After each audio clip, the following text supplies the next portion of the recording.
Welcome back, everyone. I'm glad you're here because we have so much to cover today. I know, right? I can't believe how much is happening in AI. Seriously, I was putting this deep dive together. I'm like, where do we even begin? Right? Like Yeah, every day, it seems like something new and crazy is coming out. it's moving so fast, it's hard to keep up. Yeah. So today we've got a ton of articles to cover. We've got company announcements, research papers, tech news articles. Yep, we're covering it all. We're covering it all, and what we're trying to do here is save you some time.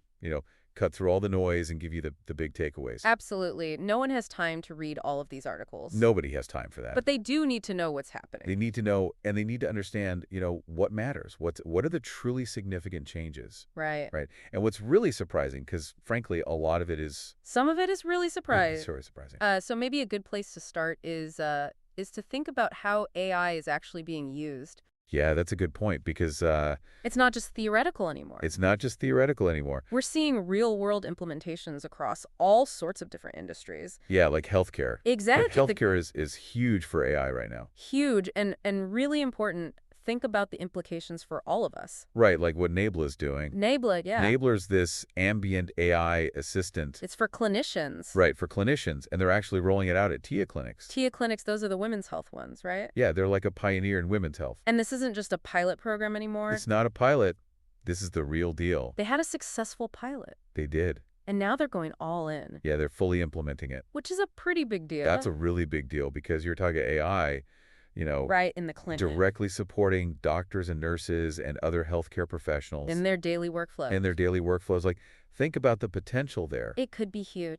I mean, Less burnout, less burnout, hopefully hopefully. time for patients, Yeah, more focused time with patients. better outcomes. Right, like better outcomes. That's really exciting. That's a huge deal.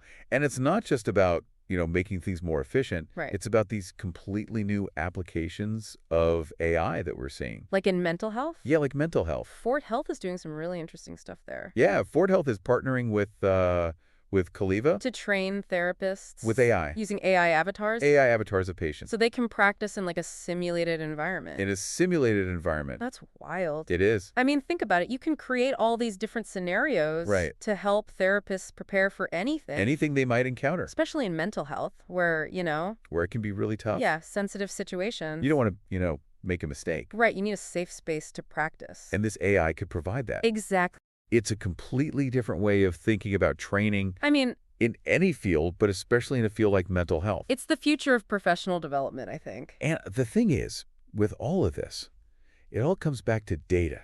Data. Data, right? Like Health Tech Magazine was talking about this. They were. And they were saying that, you absolutely need to have these modern data platforms. You got to have the infrastructure. You got to have the infrastructure to make this work. Otherwise, it's just not going to happen. It just falls apart because the AI is only as good as the data it learns from Garbage in, garbage out. garbage in, garbage out. That's it. That's it. So let's shift gear for a second. Let's talk about developers and software engineering, Okay, yeah. because this is another area where AI is just Exploding. exploding. Yeah.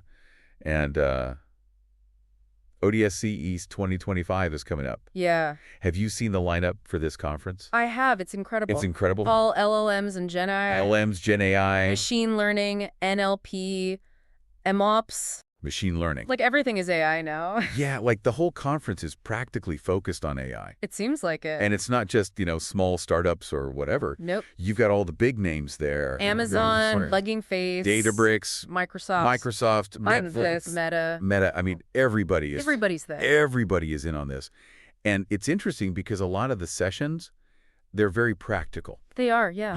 Like they're not just talking about theory. They're talking about how to actually build and deploy these things. Yeah, like there's one session called Building and Deploying LLM Application, Jupyter Production in Stringlet and Beyond. Wow. Which, That's a mouthful. I know, right? But it sounds really interesting because it's about, taking what you've built and actually putting it out there in the real world. Right, like making it work. Making it work. Not just a cool demo. Not just a cool demo, right? And then there's another one called Agentic AI in Action, Build Autonomous Multi-Agent Systems Hands-On in Python. So that's about AI agents? That's all about agents, Which are super interesting. which are, and kind of scary, too. yeah, a little bit, Depending on who you depending on who you ask. But, yeah, they're definitely, there's a lot of potential there A lot of potential. to really change things. And then you've got these other talks that are focused on, like, Gen AI at scale Oh. and evils for supercharging your AI agents. So it's like, okay, we've built these things. We've built them. Now how do we make them really work? How do we optimize them? How do we optimize them? How do we make them, perform at their best? Right. And how do we even measure that? How do we measure that? That's a big part of it. That's a huge part of it. Especially when you're talking about, deploying these things at scale. Exactly. Like these huge companies are doing. It's not just about building a cool model. Right. It's about making it work in the real world. And making it work reliably. Reliably. Efficiently. Yeah. But it's not all sunshine and roses, right? No. We were reading this article by Robert Brennan. Oh, yeah. He's the CEO at All Hands AI. Yeah. And he was talking about how, there's this balance when it comes to AI and software development. Right. There's a lot of hype. There's a lot of hype. But then there's also the reality of what's actually possible. Exactly. And he's saying we need to be realistic. We need to be realistic. Like, yeah, tools like GitHub Copilot. Copilot's great. Copilot's great. I use it all the time. Yeah, it can really boost productivity. For certain tasks. For certain tasks. But it's not going to replace developers anytime soon. Right. It's not like these AI agents are going to just take over and write all the code. Some people think that's going to happen. Some people think that's going to happen, but I don't think so. I don't know. I think we're still a ways off from that. We are. And Brennan was talking about how, there's this risk of introducing errors. Oh, yeah. And increasing technical debt. If you're not careful. If you're not careful with these AI agents. Right. They can make mistakes. They can make mistakes. And you might not even realize it. And then you're stuck with this messy code base. Exactly. And you're like, how did this even happen? So, yeah, it's all about finding that balance. Between human expertise and AI assistance. Right. Recognizing the limitations of AI. And using it to our advantage. Using it to our advantage, but not relying on it completely. Not relying on it completely, yeah.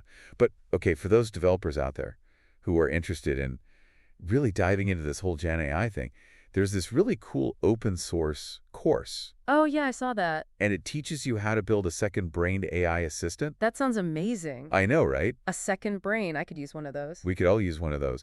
And this course is like, it walks you through the entire process. Really? From start to finish? From start to finish. That's awesome. So, you start with setting up the data pipeline. The ETL. The ETL, right? And then you generate your training data. Using GPT-4o Mini. GPT-4o Mini. Which is pretty powerful model. Yeah. And then you fine-tune the model. Fine-tuning is key. And then you build the RAG feature pipeline. RAG, Retrieval Augmented Generation. Retrieval Augmented Generation. So basically, you're giving the AI access to like a huge external knowledge base. Yeah, like a library. So it can pull in more information when it's answering your questions. So it's not just limited to what it was trained on. Exact. And then finally, you build the agentic application. The actual assistant? The actual assistant. That's so cool. So cool. And they use all the real-world tools? Yeah, like ZenML. ZenML for workflow management. Makefile for task automation. Augur for containerization. Comet for tracking metrics. So you're learning the whole stack. You're learning the whole stack. It's not just about the AI model itself. It's about the entire ecosystem. This is like a real-world training. Yeah, it's like you're actually working on a real project. And speaking of making these language models more reliable, oh, yeah. Microsoft AI just came out with this new method called Claimify. Called Claimify. And it's designed to extract claims. From LLM output? From the text that the LLMs generate. So you know how sometimes these models can hallucinate and say things that aren't true? Yeah. Well, Claimify is trying to address that. It's trying to say, okay, what are the actual claims being made here? And are they accurate? Are they based on facts? Which is so important. Especially as we're seeing more and more AI-generated content everywhere. Yeah, I mean, it's getting harder and harder to tell. What's real and what's not. What's real and what's not. And if we want people to trust these systems... we need to make sure they're accurate. Absolutely. Accuracy is key. So let's talk about sort of the new models. Okay, yeah. And capabilities that are coming out. Because there are a lot. Like Anthropic just added web search to Claude. Oh, their chatbot. I was wondering when they were going to do that. Yeah, it was only a matter of time. And they partnered with Brave Search for this. Interesting. Which is kind of a, privacy-focused search engine. Yeah, it makes sense. Yeah, so it'll be interesting to see how that all works out. How it competes with the other AI assistants that have search built in. Right, because now Claude is directly competing with them. And then Google unveiled Bolt 3D. Bolt 3D, what's that? It's an AI system that can generate complete 3D scenes from photos. Wow. In 6 seconds. 6 seconds? 6 seconds. That's crazy fast. It's crazy fast. Like, think about the implications for gaming. For design. For virtual reality. Anything you need 3D environments for. It could completely change how we create those things. It could. And then OpenAI, they announced a whole bunch of new audio models. Oh, really? Yeah, they've got GP4o transfer, Transcribe, so speech to text. speech to text, GPP4o mini A transfer. smaller version, I guess? Yeah, probably a smaller version, and GP4o mini Text to speech? text to speech. So they're really going all in on audio. Yeah, they're trying to make it easy to integrate speech into all sorts of apps. Yeah, like imagine having a voice interface for everything. Oh, that would be amazing. It would be amazing. And they also launched O1 Pro. O1 Pro, what's that? It's a new AI model, and it's supposed to be much more More powerful powerful than what? than their previous models Oh, okay. in terms of reasoning capability. Reasoning, so it can You can think more logically, solve problems, solve problems. make decisions. Yeah, but it's also more expensive. So it's for people who really need that extra power. Yeah, like for businesses or researchers. Who are doing really demanding stuff. Yeah, not for the casual user. And then NVIDIA. NVIDIA, they make the graphics cards, right? Yeah, but they're also a big player in AI hardware. Oh, yeah, that's right. And they launched these new AI reasoning models. More reasoning models? Yeah, it seems like reasoning is Becoming a big focus. a really big focus in AI development right now. And these NVIDIA models are specifically designed for the next generation of AI agents. So agents that can actually think for themselves. More or less, yeah. That's both exciting and scary. It is. And they also announced their Blackwell Ultra architecture. What's that? It's a new architecture for AI, and it's also focused on reasoning. So they're really doubling down on reasoning. They're really all about reasoning. And then this is really cool. What is it? NVIDIA is open sourcing Groot N1. What's Groot N1? It's a foundational model for humanoid robots. Humanoid robots. Yeah, like robots that look like humans. So they're making it easier to build those. They're making it easier to build them. Wow. And they're partnering with Google and Disney. Google and Disney. Yeah. What are they doing with robots? I don't know the specifics, but it's all part of this robot AI infrastructure that they're developing. So they're trying to create a whole ecosystem for robot development. Yeah, and open sourcing this model. It's a big step. It's a huge step because it means that anyone can use it. Researchers, companies, even hobbyists. Yeah, so it could really accelerate development in this field. It could, yeah. And then NVIDIA AI also open sourced What now? these multilingual speech recognition and translation models. Oh, wow. They're called Canary 1B and 180M Flash. So they can understand and translate multiple languages. Yeah, which is Huge for global communication. absolutely. And they open source them. They open source them. That's amazing. It means that anyone can use these models to build, Teach-based applications? yeah, in all sorts of languages. Which could really break down barriers. It could, yeah. It's incredible how much is being open sourced these days. It is. It's really changing the game. It's making AI more accessible to everyone. Which is a good thing. I think so too. So even with all these amazing advancements, people are still coming up with new and creative applications of AI. Like what? Like there's this high school student, A high school student? yeah, who built a website called MC Bench. MC Bench. What's that? It lets you challenge AI models to a build-off in Minecraft. In Minecraft. In Minecraft. That's so cool. It is. It's like a creative way to benchmark AI capabilities. Yeah. See how well they can understand And instructions. plan and build In a things. complex environment. Really clever. That kid's going places. I know, right? And then Cloudflare. Cloudflare, they do the internet security stuff, right? Yeah, they do. And they developed this AI agent Another agent. that's designed to lead AI scraper bots into a maze of junk content. A maze of junk content. Yeah, be the What's the point of that?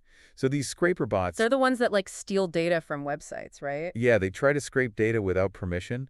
And so Cloudflare's AI agent, it's like a trap. It lures them in. It lures them in, And then wastes their time. waste their time With useless information. with junk content. That's brilliant. Pretty clever. And then Meta, Meta, they've been in the news a lot lately. they have, but they're still rolling out their AI assistant Oh, yeah. in Europe. In Europe. Okay. Yeah, even with all the discussions about training data, Right. There have been some concerns. there have been some concerns. But they're going ahead with it. So what features will it have? It's going to have limited functionality at first, Limited. Okay. but it's still a big deal because it's on WhatsApp, WhatsApp. Wow. Facebook, Like Instagram. Instagram. That's a lot of users. That's a ton of users. So it'll be interesting to see how that impacts things. How people use it. Yeah. And then in China, Okay. Meituan. Meituan, what's that? They're a big technology platform, Okay. and they're jumping into the AI model race. They're joining the race. Yeah, they just announced it. So it's not just the U.S. companies anymore. It's a global competition. It is. Everyone wants a piece of the AI pie. And Meituan, they had this huge jump in revenue. So they've got the money to invest in this. They've got the money, and they're seeing the potential of AI. And finally, we're seeing a lot of businesses using AI agents for task automation, Oh, yeah? like Relevance AI. They're really pushing this. Relevance AI, I haven't heard of them. Yeah, they're working on these AI agents that can Automate business process. automate all sorts of tasks. Like what kind of tasks? Repetitive things. Data entry, scheduling, that kind of stuff. Yeah, stuff that humans don't really want to do. I can see the appeal of that. Right, and it frees up Your employees. to focus on more Strategic work. creative work. Yeah, things that require actual thought. Right, things that AI can't do yet. Mm. So I was looking at some of the academic research that's being done. Oh, yeah. And, I mean, it's What mind-blowing. are they working on? Like everything you can think of. Really? I was browsing through Arxiv. Arxiv, that's the preprint server, right? Yeah. And there are papers on distributionally robust learning, Okay. causal structure inference from time series data. That sounds complicated. It is, yeah. They call it local. Local. Yeah. And then there's a satellite-assisted 3D occupancy prediction. So they're using satellites to create 3D maps. Yeah, and they're calling it SAOC. SAOC. And then there's research on quality metrics for human vision. So like how we perceive images. Yeah, how we see things. That's interesting. It is, yeah. And then there's knowledge editing. Knowledge editing. Yeah, it's called CAKE. Cake. Okay. And then cooperative lidar-radar fusion. So combining data from different senses? Yeah, for like autonomous vehicles. It's called V. V2XR. V2XR. And then there's research on understanding visual complexity. So like what makes an image visually complex? Yeah, like what makes it hard for us to process. That's fascinating. And then there's multimodal information extraction for Dongba pictograms. Dongba pictograms, what are those? They're like ancient scripts. Oh, wow. Yeah, they're calling this research Dongbami. Dongbami. And then selective concept unlearning. Unlearning. Yeah, like teaching AI to forget things. Why would you want to do that? Well, sometimes you might have data that's biased Oh, I see. or outdated. And you want the AI to unlearn that. Yeah, so it doesn't make bad decisions. That makes sense. It's called sauce. Sauce. And then there's unlearning via learning. So learning how to unlearn. Yeah. That's meta. It is, yeah. And they're calling it relearn. Relearn. And then there's research on natural language inference for clinical trial patient recruitment. So using AI to help recruit patients for clinical trials. Yeah, which could be really helpful. It could, yeah. And then automatically generating Chinese homophones to probe MT systems. Homophones, those are words that sound the same but have different meanings, right? Yeah, and they're using this to test machine translation systems. Interesting. And then there's research on how AI imitators can increase diversity in homogeneous ecosystems. So like in online communities? Yeah, or even in biological ecosystems. Wow. And then efficient post-hoc uncertainty calibration. So basically making AI predictions more reliable. Yeah, by understanding how uncertain they are. Okay. And then there's research on battery degradation management in wireless sensor networks using DRL, DRL. deep reinforcement learning. Ah, okay.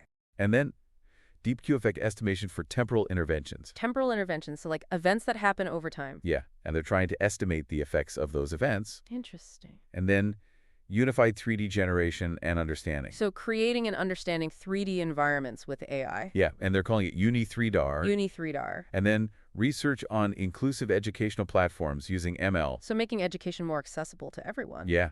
That's great. And then neural Lyapunov function approximation. Now that sounds complicated. It is, yeah. It's about creating stable control systems for AI. Okay.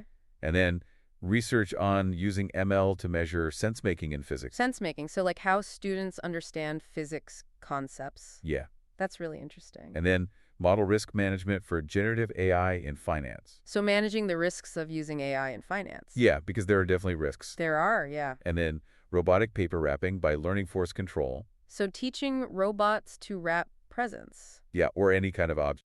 That's a surprisingly difficult task. It is, yeah. For a robot. Expert.